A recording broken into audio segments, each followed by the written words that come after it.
Since you're probably spending more time at home and a little less time commuting, I thought you might want to spend a bit of that time investing in yourself. And I have just the solution.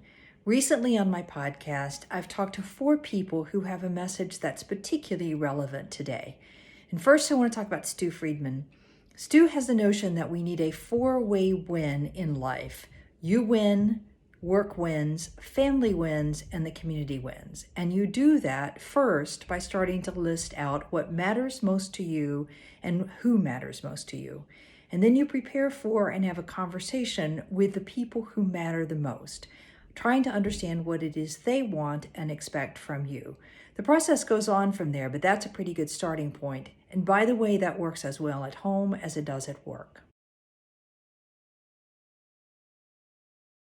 Second, Paul Extell may be the smartest person I know when it comes to talking about productive meetings. And he finds in high-performing teams that they do a few things especially well. Number 1, everyone takes accountability for the agenda and the outcomes. And number 2, everyone in the team is 100% focused on the conversation and not distracted by anything during the meeting. And then number 3, among others, is that they take time at the end of the meeting to actually specify who's doing what by when. I can't tell you how important those practices are in general, and equally as important today. Third, when stress is high, you can bet that conflict is going to increase.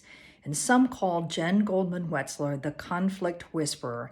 There are 2 parts of her framework that I find particularly interesting. One is this notion that each of us have conflict habits that actually escalate conflict.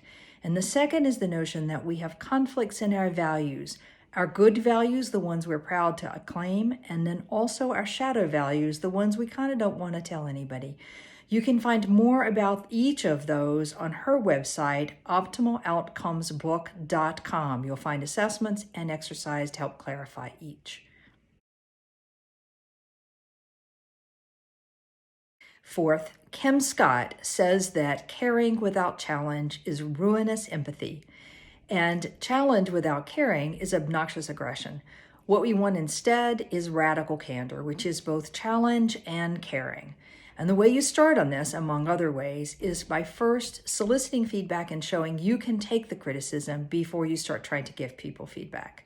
And then the second thing to do is to be absolutely crystal clear with your message, leaving no room for interpretation.